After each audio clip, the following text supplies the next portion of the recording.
मला असं वाटते आम्हाला स्वर्ग पाहिलं नाही, आम्ही पाहिलं. कोण पाहिलं काही तर स्वर्ग? कोण पाहिलं का सांगा? कोण स्वर्ग पाहिलं? हातवर करून सांगा मला, कोण स्वर्ग पाहिलं का? पाहिलं का? मग मला असं वाटते आम्हाला स्वर्ग नशीब झाल्यापेक्षा अमित शहाला स्वर्ग नशीब झालं पाहिजे असं वाटत नाही का तुम्हाला? बोलत जा. कोणाकोणाला वाटते अमित शहा म्हणजे आता, कारण का त्यांची इच्छा आहे बाबा स्वर्ग नशीब झालं पाहिजे. आम्ही तर म्हटलंच नाही आम्हाला स्वर्ग नशीब झालं पाहिजे, बरोबर की नाही? अमित शहाची इच्छा आहे की स्वर्ग नशीब झालं पाहिजे.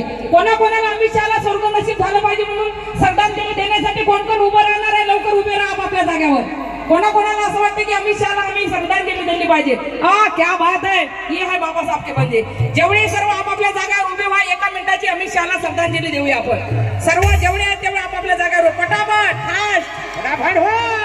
कारण अमित शहाला म्हणायचं, अमित शहाला वाटते की मला स्वर्ग नशीब झालं पाहिजे म्हणून म्हणायचं आहे, अरे चिंता था चिता करके तुझे 6 नंबर बना देंगे. फटाफट उभे व्हा. त्यात शेर म्हणतो अभी क्या भी चिंता था चिता करके तुझे 6 नंबर बना देंगे और नचा नचा के उर्फी जैसी तेरी कमर बना देंगे.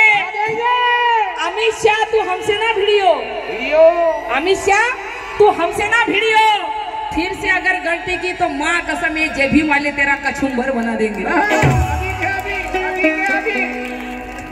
सुनील सुभाष इंगोले यांच्याकडून 100 रुपये आले. अमित शहाला स्वर्ग नशीब झालं पाहिजे म्हणून सर्व आपण एका मिनिटाची अमित शहाला श्रद्धांजली देऊया. कोण कोण तयार आहे? हातवर करून सांगा. चला एकदा नारा देऊया, जय भीम, जय भीम. आवाज आला पाहिजे असा वाघिणी सारखा, इथून आला पाहिजे वाघासारखा. जय भीम, जय भीम. कमी आहे थोडासा जेवला पावर. जय भीम, जय भीम. जोर से बोलो, अरे ताकत से बोलो. अमित शहाला स्वर्ग नशीब झालं पाहिजे म्हणून 1 मिनिटाची श्रद्धांजली या है ना. सावधान.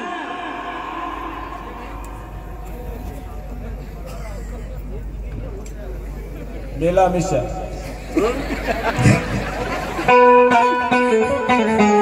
विश्राम.